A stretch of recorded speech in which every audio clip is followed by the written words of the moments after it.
Thank you, Steve, for having me at the War Room. And 47 years ago, you were in Kaohsiung, and I'm sure that if you go back to Kaohsiung nowadays, you'll find it completely transformed.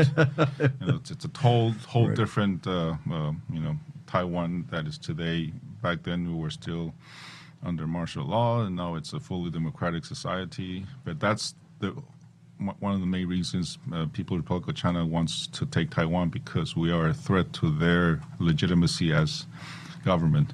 That proves a lie to the basic central premise of the Chinese Communist Party, that the Chinese people are too childlike to actually control. If you look at Taiwan and Hong Kong, yeah. I would say two of the greatest small countries that fight way above their weight. It proves that the Chinese people can govern themselves. Exactly. No, it's been you're celebrating 249 years of as a republic, as a democratic republic, and Taiwan, we're a fairly new democracy. It's been 25 years ago, year 2000, when we had the first transfer of power from one party to another via direct democratic elections. So we're still learning to be a democracy, but we treasure what we have, and we will try to keep what we have. But also, thank you for inviting me to the War Room, and I think this is a very appropriate name for because war is not conducted only on visible, military, face-to-face, kinetic, right. But also in different trenches. I've been serving over 35 years in the diplomatic field, and the diplomatic trenches are also being fought very hard and very ugly. But you mentioned about the PLA navies and fighter planes around Taiwan. It is causing, obviously, a lot of concern. As you and Admiral Paparo mentioned, they're actually rehearsing for a possible confrontation. You agree with that? This is not exercises. No, they are rehearsing. So this is a rehearsal. And again, they're doing this sort of slow chokehold on Taiwan. And for example, a few days ago, last week, they announced a new civilian flight route that is coming closer to the medium line that they no longer recognize.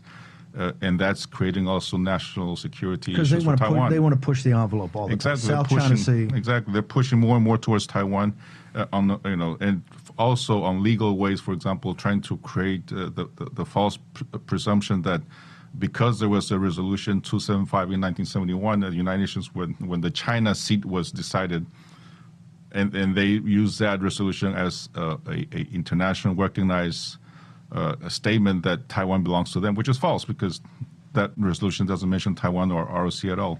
But they're trying in many ways to try to strangle Taiwan, and militarily that's just one of the ways. But there are many other ways: coercion, infiltration, which President Lai has recently, earlier this year, announced 17 measures to try to prevent this type of infiltration into Taiwan that is causing national security issues.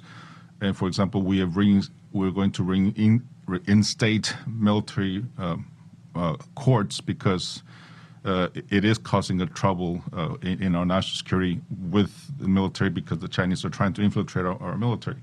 So you're going to have military tribunals that are separate from. We used to have one, yes. but it was because of the individual rights issues, etc. It was ditched. But now we think there's enough concern to bring back, because at the end, military behavior is different from civilian behavior.